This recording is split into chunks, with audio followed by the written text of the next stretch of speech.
پہلا را کا الزام جو ٹپیکل مہاجروں پہ لگا وہ محترمہ فاطمہ جناح پہ لگا. میں بھوت اور جن ہوں ان فیوڈلز کے. آپ کے باپ کے والد دادا آپ کے کہاں؟ ان کے اوپر کوٹا سسٹم لاگو کر دیا گیا تھا. کیونکہ یونیورسٹی میں کام کرنا آسان نہیں تھا, کالجز میں کام کرنا آسان نہیں تھا. Now what happened?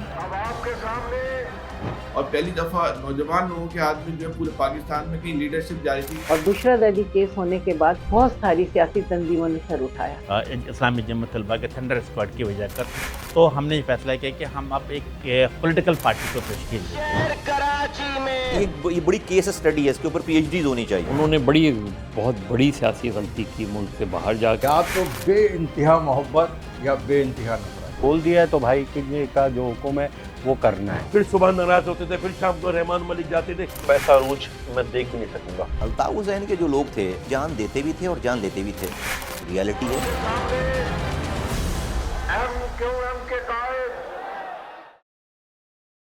یہ کہانی ہے ان مڈل کلاس نوجوانوں کی جنہوں نے پاکستانی سیاست میں وہ کر دکھایا جو ان سے پہلے کوئی نہ کر سکا.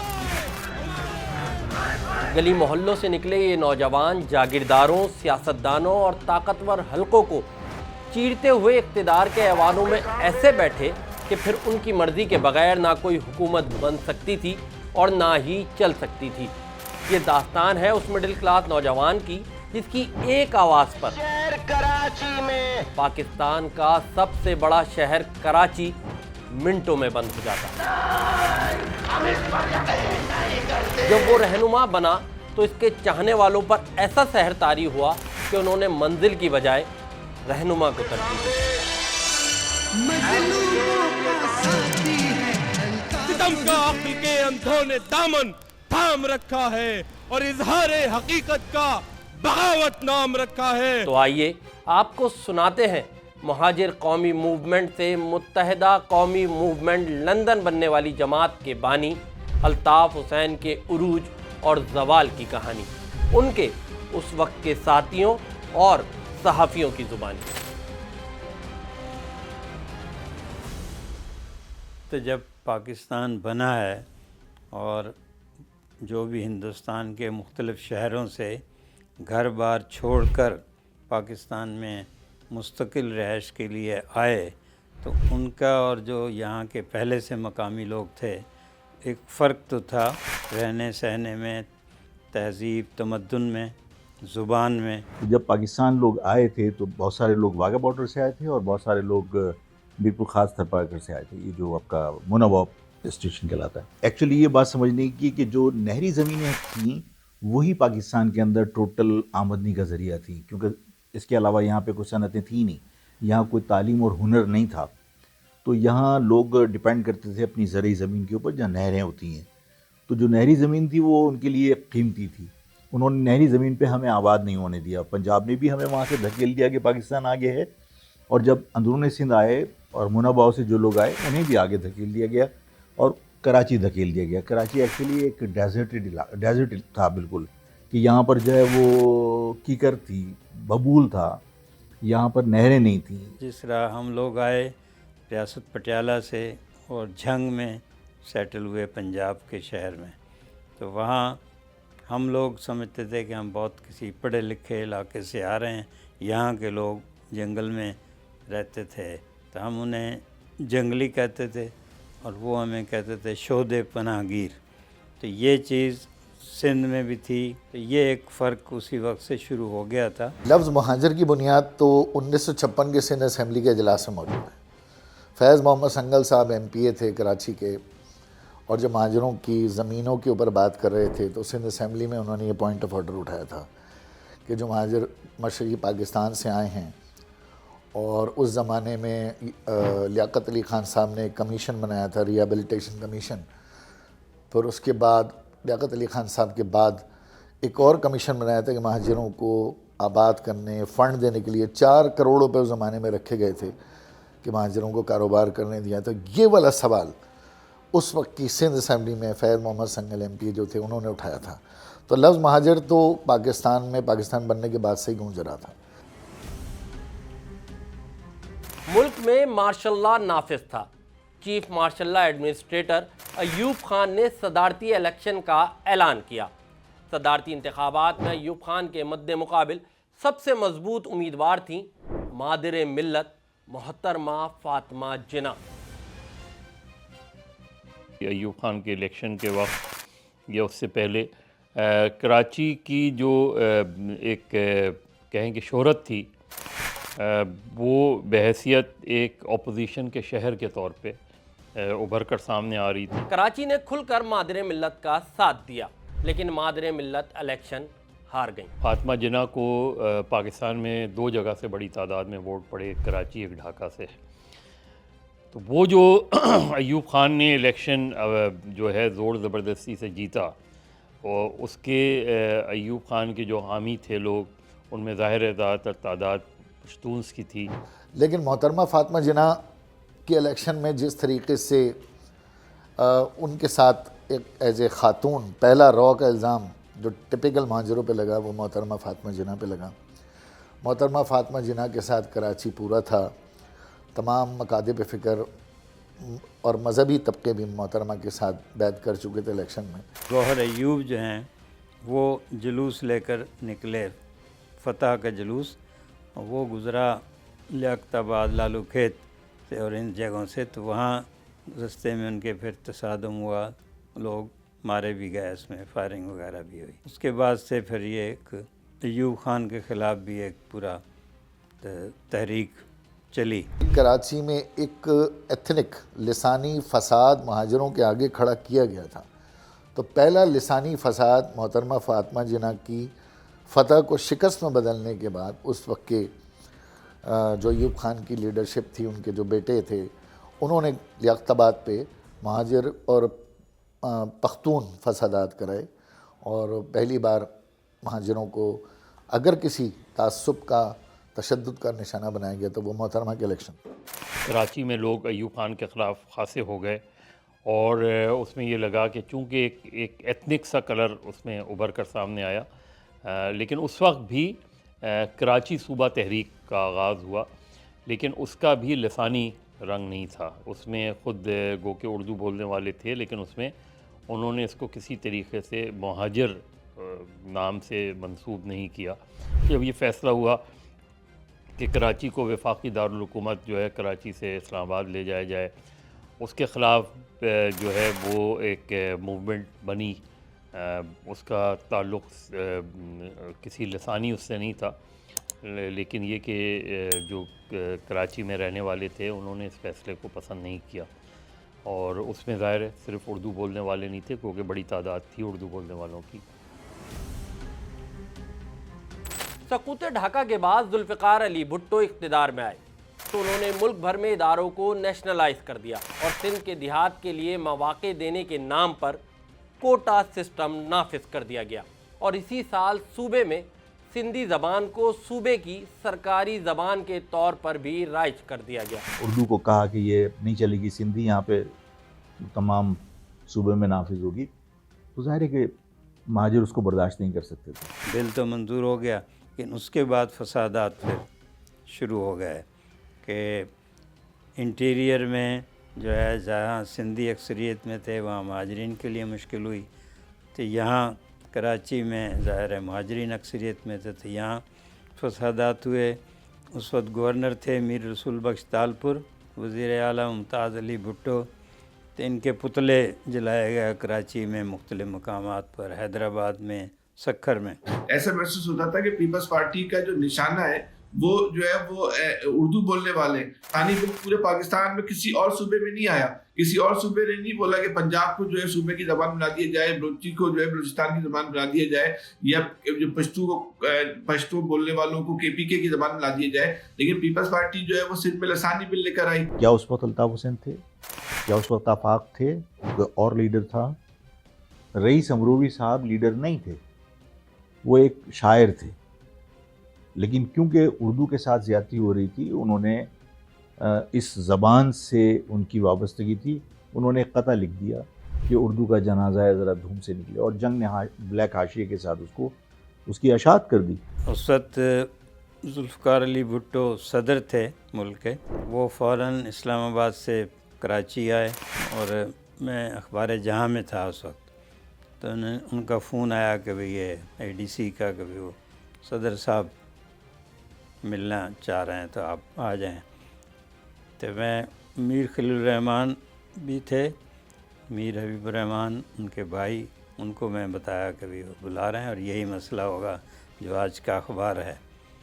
تو انہوں نے میں گیا تو انہوں نے یہی پوچھا کہ بھی یہ جنگ کو کیا ہو گیا صدر ذوالفقار علی بھٹو نے۔ میں کہا نہیں بھی کوئی ایسا نہیں ہے، یہ ظاہر ہے کہ وہاں آپ کے مخالفین جماعت اسلامی کے لوگ ہیں جو اس کو انہوں نے کنٹرول کیا ہے۔ تو انہوں نے کہا تو میر صاحب کیا صرف کراچی میں ہی اخبار بیچنا چاہ رہے ہیں؟ تو وہ اس کے بعد پھر انہوں نے بعد میں ان کے ظاہر ہے کہ اشتہار وغیرہ بھی بند ہوئے۔ رزلٹ کیا نکلا؟ مطلب لوگ سڑکوں پہ نکل آئے، اربن ایریاز پورا کا پورا باہر آ گیا احتجاجاً، ذوالفقار علی بھٹو کو مذاکرات کرنے پڑے۔ کس سے کیے؟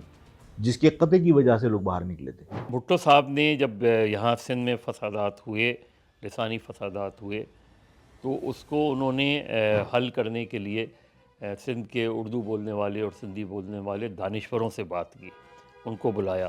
انہوں نے سیاسی جماعتوں سے بات نہیں کی، انہوں نے جو پڑھے لکھے لوگ تھے ان میں دونوں طرف کے، ان کو بلایا، اور اسی میں یہ 60 اور 40% کا فارمولہ طے ہوا کہ 60% جو ہے وہ رولر سندھ کو اور 40% اربن سندھ کو کوٹا۔ اس پہ بھی بعد میں صحیح معنوں میں عمل درآمد نہیں ہوا۔ اور اس کے بعد پھر ہجرت، اندرونی ہجرت بھی ہوئی کہ لاڑکانہ سے بہت سے جو لوگ پہلے بہت پیسفلی رہ رہے تھے ان کو بھی وہاں سے کراچی آنا پڑا۔ حیدرآباد اور کراچی میں پھر مہاجرین کا زیادہ اجتماع ہوا۔ یہ وہ دور تھا جب آزادی حاصل کرنے کے بعد ہندوستان سے ہجرت کر کے آنے والے سندھ کے شہری علاقوں خصوصاً کراچی میں آباد اردو بولنے والی کمیونٹی ذوالفقار علی بھٹو کے نافذ کردہ کوٹا سسٹم کے باعث تعلیمی اداروں میں داخلے ہوں یا دیگر سرکاری اداروں، محکموں اور سول سروسز میں نوکری ہوں یا پولیس میں بھرتی، وہ بہت تیزی سے سب جگہ پیچھے جا چکے تھے۔ لیکن اس کا بھٹو صاحب کو بھی یہ ادراک تھا، اسی لیے انہوں نے اس کا پیریڈ 10 سال رکھا اور ان کے نقطہ نظر سے 10 سال بعد اس کو ختم ہو جانا تھا۔ لیکن آنے والے حکمرانوں نے اس کو سیاسی مقاصد کے لیے استعمال کیا، اور آج اس پر خود سندھی دانشوروں میں یہ بحث ہوتی ہے کہ شاید کوٹا سسٹم کی اتنی بڑی ضرورت نہیں تھی، اتنے سالوں اس کو چلتے رہنا۔ 1971 کے ثانیہ مشرقی پاکستان کے جو مابعد حالات تھے، اس کے بعد سے مہاجر نوجوانوں میں ایک ایسی فیلنگ پیدا ہو گئی تھی کہ بالکل جیسے ہمارے لوگ مشرقی پاکستان میں پھنس گئے تھے اور ریڈ کراس کے کیمپوں تک پہنچ گئے تھے، تو اس وقت ایک نوجوانوں میں بہت بے چینی تھی۔ صوبے بحال ہوئے تھے، 1 یونٹ ٹوٹا تھا اور صوبے بحال ہو گئے تھے، اور پہلی دفعہ مہاجروں کو تجربہ ہوا سندھی اقتدار اور سندھی مقتدر پارٹی پیپلز پارٹی کے بادشاہت کا۔ یہ 3 تناظر تھے جس کے اندر مہاجروں میں ایک ایسی فیلنگ پیدا ہو گئی تھی کہ ان کے کاروبار چھینے جا رہے تھے، ان کے بینک نیشنلائز ہو گئے تھے، ان کی انڈسٹریز کو قبضہ کر لیا تھا، ان کے تعلیمی ادارے، کالج اور یونیورسٹیوں کو نیشنلائز کر لیا تھا، ان کے اوپر کوٹا سسٹم لاگو کر دیا گیا تھا، ان کے محصورین مشرقی پاکستان کو پاکستان واپس نہیں لایا جا رہا تھا، ان کا کراچی کا اسٹیٹس کو ختم کر کے کراچی سندھ میں ضم ہو گیا تھا۔ یعنی آپ دوڑ میں اول آئیں، دوسرے نمبر پہ آئیں، تیسرے نمبر پہ آئیں، اس کا سوال ہی نہیں ہے، اس لیے کہ آپ کو دوڑ میں شریک ہی نہیں کیا جا رہا۔ CSS کے امتحان میں بھی اگر وہ اچھے نمبر لے کر بھی پاس ہوا ہے تو بھی جو ملازمت کا کوٹا ہے اس کے حساب سے اس کو موقع نہیں ملتا تھا۔ GA سندھ نے خاص طور پر مہاجر نوجوانوں کے لیے اندرون سندھ تعلیم حاصل کرنا مشکل کر دیا، اور کوٹا سسٹم کا جو نفاذ ہوا اس میں اس طرح کے اشتہار آنے شروع ہو گئے کہ جی کراچی اور حیدرآباد کے لوگ درخواست نہ دیں، اشتہار کے نیچے باقاعدہ لکھا ہوتا تھا۔ جب آپ اس طرح کی چیز اخبارات میں اشتہارات کے ذریعے دیں گے تو ظاہر ہے اس میں ایک طریقے سے آپ اس نفرت کو جنم دیں گے۔ جو الٹیمیٹلی ہمیں بعد میں نظر آئی کہ سندھ میں لسانی فسادات جو ہوئے. ہر ملازمت میں والد کا نام تو پوچھا جاتا ہے اور پھر ساتھ کے والد کا ڈومیسائل کہاں کا ہے، کہاں کا رہنے والے ہیں. اس وقت تک بھی برداشت ہوتا رہا، لیکن جب یہی 70 کی دہائی میں یہ پوچھا جانے لگا کہ بھی آپ کے باپ کے والد دادا آپ کے کہاں پیدا ہوئے تھے، تو پھر ان کا پیمانہ صبر لبریز ہوا. ذوالفقار علی بھٹو کے نافذ کردہ کوٹا سسٹم میں قابلیت کی بجائے علاقے کو فوقیت دی جا رہی تھی. سندھ کے شہری علاقوں میں بسنے والے اردو بولنے والے مہاجروں میں اب احساس محرومی کا لاوا خاموشی سے پک رہا تھا. ایسے میں کراچی کے تعلیمی اداروں میں شہر کے مختلف علاقوں سے تعلق رکھنے والے نوجوانوں نے ایک طلبہ تنظیم کی بنیاد رکھی. پی این اے کی تحریک 77 کی دیکھیں تو اس میں سب سے زیادہ حصہ ہمیں کراچی اور حیدرآباد کا نظر آتا ہے اس کے اندر.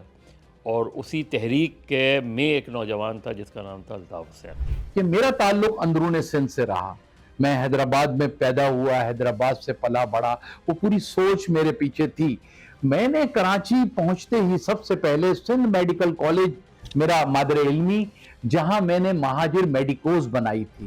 یونیورسٹیز میں کالجز میں ایڈمیشن نہیں ملتے تھے تو ایک ایکشن کمیٹی بنی تھی فارمیسی فیکلٹی میں غالباً، اور مہاجر ایکشن کمیٹی. تو ظاہر مہاجر نام پر ہم شروع سے سینٹیمنٹل تھے بہت زیادہ کہ بھئی ہمیں مہاجر نام پر کام کرنا چاہیے. جناب عظیم احمد طارق، جناب الطاف حسین اور کچھ ساتھی جو جامعہ کراچی کے تھے، نثار بھائی جو ہمارے این ڈی کے تھے، ہمارے کلیم حیدر جو داؤد انجینئرنگ یونیورسٹی کے تھے، جو اس طریقے کے لوگ ہمارے جب ہمیں ملے تو ہم لوگوں نے یہ فیصلہ کیا کہ ایک تنظیم آل پاکستان مہاجر آرگنائزیشن بنائی جائے. اور اس کے اندر زیادہ تر جو لڑکے تھے، لڑکے لڑکیاں تھے، ان کا تعلق جو ہے اس سے پہلے اے پی ایم ایس او کے بننے سے پہلے زیادہ تر کا تعلق اسلامی جمعیت طلباء سے رہا تھا.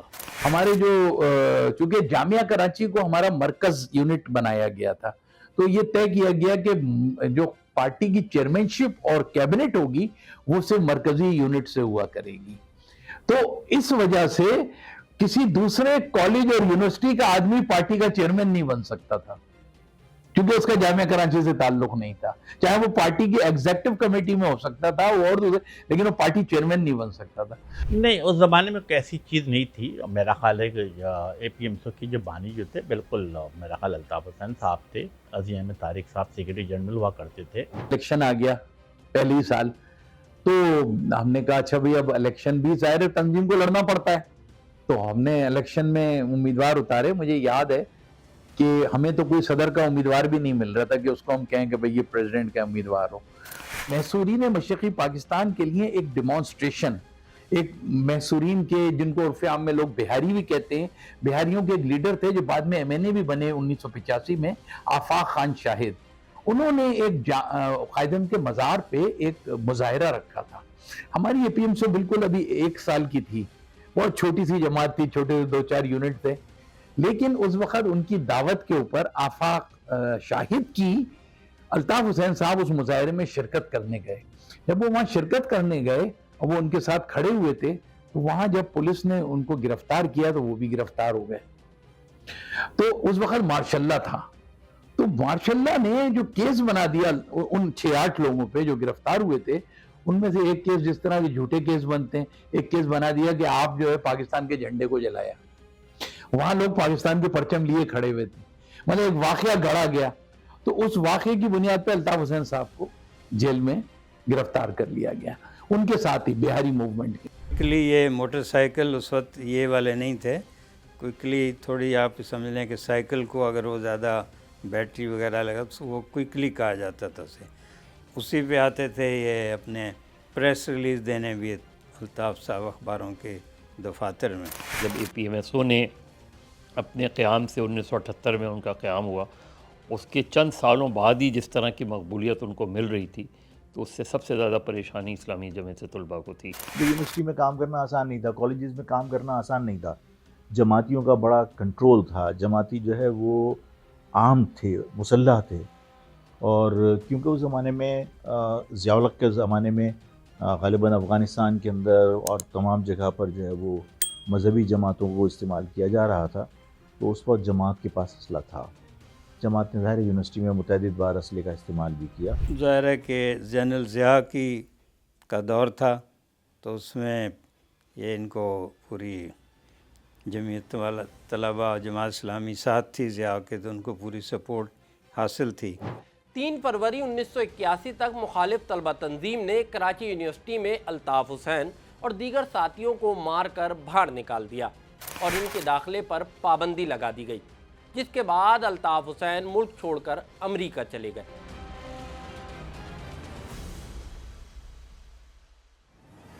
اور جسے کہتے ہیں نا کہ یہ خاموشی کسی طوفان کا پیش قیمت ہے. کہ بہت زیادہ بشرا زیدی زندہ آباد بشرا زیدی. بشرا زیدی کے واقعے کے بعد جو ہے اور پورے شہر کے اندر جو ہے ایک آگ لگ گئی. ایم کیو ایم کا نام ڈیسائیڈ ہونے سے پہلے کافی بحث مباحثہ ہوا. بارش ہوئی، زبردست بارش ہوئی، لیکن کوئی بندہ اپنی جگہ سے ہلا نہیں. ہم نے اس وقت سرخی بھی یہی لگائی تھی کہ مہاجر قومی موومنٹ جسے نظر انداز نہیں کیا جا سکتا. ہم نے علاقائی سطح پر کام شروع کر دیا تھا اور تمام جگہ ہم نے یونٹس کھولنا شروع کر دیے تھے. الطاف حسین صاحب کی آواز ہمارے کانوں میں آئی اور پھر جو ہمارے مسائل تھے وہ بالکل ریزونیٹ کرتے تھے. جو 6.5 گھنٹے فائرنگ کی گئی، جو چیف سیکرٹری تھے اس وقت کے کمشنر تھے اور اس وقت کے وزیر اعلیٰ تھے، انہوں نے کوئی ایکشن نہیں لیا. جو حملہ آور تھے ان کے پاس جو ہتھیار تھے وہ سارے لائسنس جو ہے وہ ٹرائبل ایریاز میں پولیٹیکل ایجنٹس نے جاری کیے تھے.